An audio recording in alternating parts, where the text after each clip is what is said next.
Coming up in news tonight, a man shot and killed at the Montagu fish ramp. Concern over the heavy influence of Chinese investments in the Bahamas.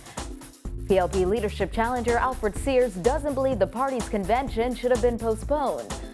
Plus, the world's largest cruise ship arrives in Nassau.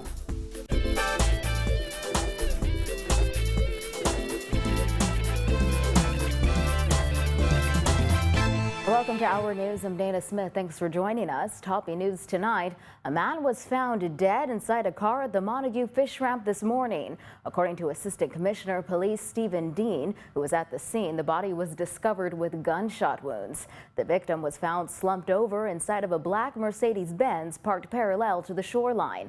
Police are now on the hunt for the gunman responsible. Shortly after 7 this morning, police received information of a man found dead in a vehicle.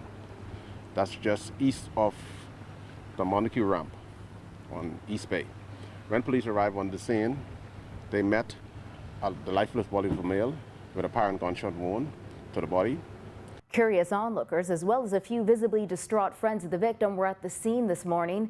Details about the incident are scarce. Dean said police were still in the beginning stages of their investigation and working to determine exactly what happened. We don't have no motive. We don't have nothing to work on right now, but I can tell you our detectives on the ground, canvassing the area, talking to people to determine exactly what has happened. The police are appealing to members of the public who may have any information on this latest homicide to contact them. Dean said we cannot allow criminals to believe they can commit acts like this and continue to walk free. This is critical for them to assist us. Without the assistance of members of the public, we will not be able to solve this and other matters. Criminals will continue to walk around as if they can continue to commit crime without impunity. Well, in other news tonight, Agriculture Minister V. Alfred Gray's impassioned defense of China's foreign direct investment in the country in the wake of concerns about proposed further Chinese investments in the Bahamas only proves just how out of touch he really is. This according to Free National Movement Deputy Leader Peter Turnquist, who voiced concern about the heavy influence of Chinese investments in the Bahamas. Yeah, I think it just once again proves how out of touch Mr. Gray is with what is going on and what the sentiment of the Bahamian people is. As I've said before, this has nothing to do with the investments by Chinese interest, particularly private sector interest. Bahamian people are concerned about the concentration of investments by Chinese state-owned entities or entities that are heavily influenced. At a press conference on Monday, Gray hit out at what he called the hysteria surrounding the proposal and suggested if Chinese investors take offense to the discussions, they may pack up and leave the country. And then what, Gray questioned, adding, they closed down the port in Freeport, they closed down all the investments in the Bahamas. Then what? Well, Turnquist said if Chinese investors already have that much power over the country's economy, why would you give them more? If he's saying that they have the ability already to wreck our economy, if they decided to be spiteful, if I may use that kind of word, then why would you continue going down this road? It doesn't make sense. And Turnquist said the F&M's concerns are not just limited to Chinese investments. He said the party is against the concentration of investments by any foreign government. He called on the government to consider carefully any proposals before it by foreign governments, as it should not bind future generations to a situation where they may be at a disadvantage. All we're saying is, listen, stop for a minute and let's consider the long term. It may be expedient for us to engage in these deals, and we don't even know what the deals are, say for what the headlines tell us. It may be expedient to do that for the short term because you have an election coming and you want to show some activity. But in signing these deals, what are you signing away for the future? Well, the F&M's opposition to the proposed Chinese investments is nothing more than an attempt to gain political points ahead of the upcoming general election, according to Tall Pines MP Leslie Miller, who noted nothing has been signed off on just yet. He also pointed out it's not like the F&M hasn't approved foreign investments of their own. It's just political. I'm joking. Everybody's trying to get an advantage over the other. The elections are on the horizon.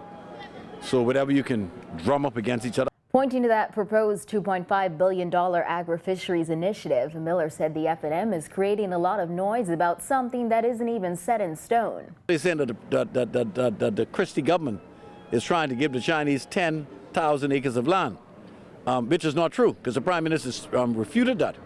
No agreement has been signed, so why make noise about something that does not exist? Now that they brought it to the public forefront, you know it's not going to happen anymore. And if the government, in fact, the Christie government has not sold any land, they will lease the land. And as for the widespread concern amongst the public generally about land being sold to foreign entities, Miller said oftentimes that land doesn't belong to Bahamians in the first place, charting that a lot of land in the country is sold to foreigners by other foreigners. But Bahamians got to realize too, we believe that we own so much land in the Bahamas. Bahamians don't own much land to begin with, especially Bahamians of color. We're lucky if we own our homes. So I don't know what this noise. But when it comes to large amounts of crown land being sold or foreigners being allowed to take advantage of the country's natural resources, Miller said that is something he would oppose unequivocally. Now the land that's vested in crown land, which is owned by Bahamian people, I know of no investor that has come here and the government has given them or leased 10,000 acres of land to any group, and I would totally oppose that. I will also oppose the government even considering allowing the Chinese or any other group to come into our country and fish in our waters. With these 100 companies that they plan, I don't know, why would you need 100 companies? You only need one. And I don't see no reason why we would allow anyone to fish our waters. Totally out of the question. But Miller added he doesn't believe Agriculture Minister V. Alfred Gray, or any member of the PLP for that matter, would ever agree to something that is not in the best interests of Bahamians. I don't think Minister Gray, as I said earlier, or the PLP government would sign any agreement that is not in the best interest of the Bahamian people. No matter what it is, it's not going to happen. Challenger for the PLP's top post, Alfred Sears, does not agree putting off the party's convention was the best move. According to Sears, the party has several important things that need to be discussed, which have not been discussed in over 7 years. Giorgio Sturrup reports. Ratified Progressive Liberal Party candidate for the constituency of Fort Charlotte, Alfred Sears, has made his intent to challenge current PLP leader Prime Minister Perry Christie for the party's top post very public. And according to Sears, it seems that the true purpose of the convention is being forgotten. The party's convention that was set for this month was put off until January or February of next year, following Hurricane Matthew. The exact date has not been given yet, but according to Sears, putting the convention off because it's not time for celebration shows that the initial intent of the convention has been forgotten. The function of a convention is not to have a party. It is not a time of dancing and drinking and socializing. The Constitution of the Progressive Liberal Party says that there are 5 essential functions that must be conducted. 1, it reviews the work of the party, and we have not in convention reviewed the work of the Progressive Liberal Party in government in the 4 years. In fact, it's 7 years. Sears says one of the most important things that needs to be evaluated by the party's council and members is the Charter of Governance to see if the election promises have been kept. The convention reviews the platform. We call it the Charter of Governance. Reviews the platform to see if we have delivered on the platform based on the last election, those promises that the party made.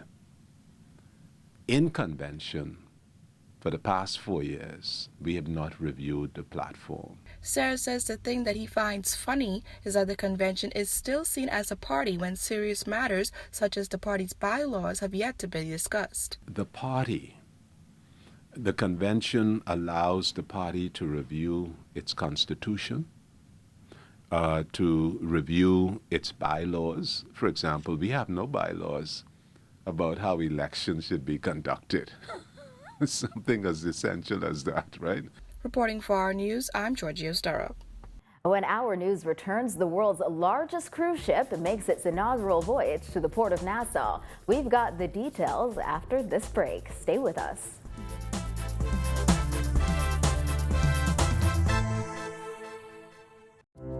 was an easy choice going back to water and sewage because when I was on the well, water smells, the pressure was always low. But the water and sewage have better quality water, and also the pressure is always high. Due to Hurricane Matthew, the Water and Sewage Corporation is reintroducing its previous offer of 50% off sign-up services for residents in New Providence and the Family Islands. Offer valid for a limited time only. Certain restrictions apply. The Water and Sewage Corporation. Committed to growth, committed to quality. You're not needy, but you do need an interest rate that's in your best interest. That's why Fidelity Bank's Debt Saver Loan has a built-in savings plan that pays 5% interest. Plus, you can decrease what you pay each month in loan and credit card payments by bundling your debt into one lower monthly payment. What are you waiting for? Get what you really need. Consolidate and save with Fidelity Bank. Fidelity, we're good for you. I love cooking at KFC. I always hail everyone when I come to work. It's like a big family working in here. Cooking at KFC really changed my whole life. I like dancing when I cook. When I first started cooking at KFC, I said I was going to be one of the best. I like to see the smiles on the customers' faces as they enjoy the chicken I cook. Always hot, always fresh. KFC Nassau, it's finger licking good. Soccer is universal. It brings us all together. No matter what corner of the globe you live in, soccer binds us together as sportsmen, spectators, competitors, friends, family, and people. This spirit of competition will leave the beautiful shores of Portugal and land on the pristine beaches of the Bahamas.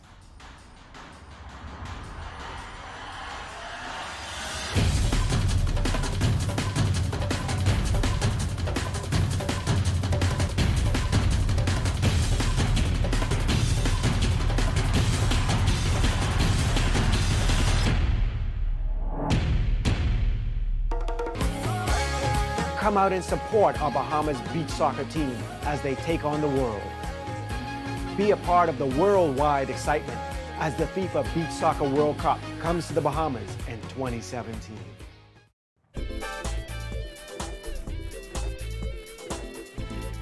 You're watching Our News. Welcome back. Nassau welcomed the world's biggest cruise ship to its port this morning. The 17-story, nearly 2,000-foot-long Harmony of the Seas made its inaugural voyage into the Bahamas from Fort Lauderdale with some 6,000 guests on board.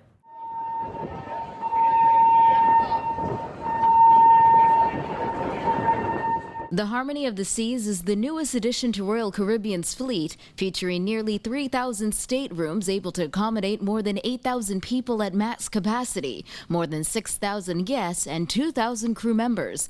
And this morning, government officials and local media got to take a first-hand look at the world's largest cruise ship when it arrived in port. Tourism Minister Obi Wilchcombe said Nassau's ability to welcome large ships speaks volumes for the city as a destination. People talk about the competition. They talk about Cuba, say Cuba at the present time cannot accommodate ships as large as the one that we are today. And so it's significant for the economy. The mega cruise ship, which takes the title as the world's largest by only 1 foot, is split up into 7 different neighborhoods, including an outdoor boardwalk reminiscent of New York's Coney Island, complete with a carousel and arcade, a central park area featuring plenty of greenery and cafes, a promenade with designer shops and an art gallery, and a rooftop pool deck, sports court, and solarium. The ship also boasts a skating rink, aqua theater, zip line, spas, nightclubs and lounges, and of course, a casino. Wilchcombe said getting guests off cruise ships and into Nassau to spend money is something his ministry constantly works on. What we have to do is constantly work to get the cruise passengers to spend more. The number I understand now is over $80 per passenger, which is significantly better than it was, $50 and $60. So we're continuing to improve, but it can only improve based on the product we deliver. We have to give more to the market, but we have to develop it, ensure that it's of quality standard, because the overall responsibility of the Ministry of Tourism is to ensure that we're the premier warm weather destination. Wilchcombe said cruise visitor numbers are continuing to go up, even despite Hurricane Matthew. And with thousands of visitors arriving on our shores every day, Wilchcombe suggested cultural tourism could be a way to boost the economy. We have to provide more cultural experiences. The shops are there, the restaurants are there, but what are we doing in terms of cultural experience, particularly on Sundays? Today is a Sunday, and you look at the numbers here today, we're talking around 20,000 visitors when you count the other ships. The truth is, are we providing enough for them on the Sundays? And that's what we have to look into. The Utilities Regulation and Competition Authority now has one more responsibility: renewable energy. Environment Minister Ken Dorsett explained when it comes to solar and wind installation for businesses and homes, ERCA will soon have the final say. I think it was last week's press release or press statement when we were talking about the Paris Agreement. The old RESG program is now with ERCA.